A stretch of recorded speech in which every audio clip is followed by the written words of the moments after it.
আসসালামু আলাইকুম দর্শক ভাইরা, আপনারা ভালো আছেন অবশ্যই। তো আমি এখন একটা আকিস মোটরসের চিনু ট্রাক আকিস মোটরস আমি এই গাড়ি নিয়ে একটা আপনাদের সাথে ভিডিও শেয়ার করতেছি। এই গাড়িটা হচ্ছে বাংলাদেশের মধ্যে সবচেয়ে পচা গাড়ি। আকিস মোটরস কি ইনপুট করে আনছে, এইটা হচ্ছে সবচেয়ে থেকে পচা গাড়ি। আপনারা যদি কেউ বাঁচতে চান তাহলে এই গাড়িগুলো আপনারা কেউ কখনো নেবেন না। গাড়ির নাম হচ্ছে শক্তিমান। তো এই শক্তিমান গাড়িটা আমি 4 বছর ধরে এটার চালক আমি।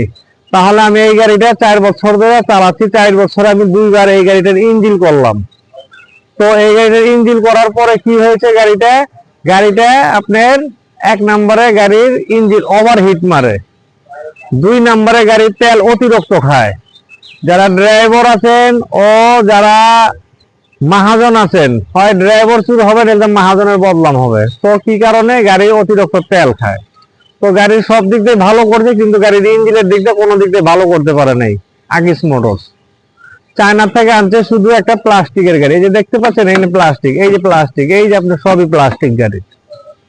আর এই গাড়ির ফ্রেমটা আছে খালি শুধু একটু টিন, আর পুরো গাড়ি মোটামুটি আপনার প্লাস্টিক গাড়ি। তো আপনারা যদি বাঁচতে চান তাহলে যারা মালিক আছেন তারা কখনো এইসব পচা গাড়ি আপনারা নিবেন না আকিস মোটরস থেকে। তো এই গাড়ির 1 নম্বরে দেখেন, এই যে 2 নম্বর 3 নম্বরে দেখেন যে এই যে গাড়ির মাঠঘাট গুলো দেখেন,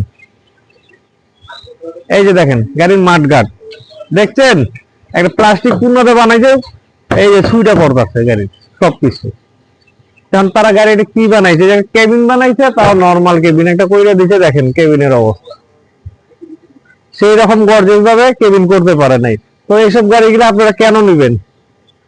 কখনো কেউ ভুলে আকিসের শক্তি গাড়িটা নিবেন না, কিনা করে রস্তম গাড়িটা কেউ নিবেন না। কেন নিবেন না? গাড়ি সম্পূর্ণ প্লাস্টিকের তৈরি, আর ইঞ্জিনের কন্ডিশন এত খারাপ অবস্থা করছে যা বলা ভাষায় প্রকাশ করা যায় না।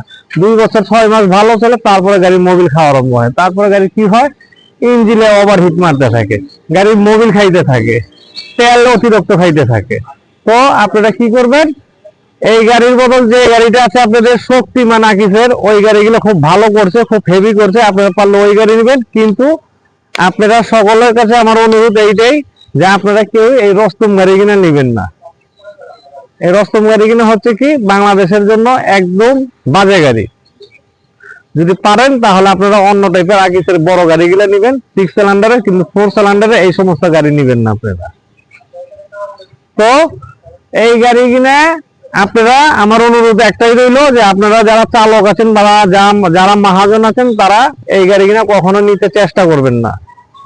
নিলে আপনারা মাঠে ধরা খাইবেন। তো এই বলে আমার বক্তব্য আমি শেষ করছি। ধন্যবাদ।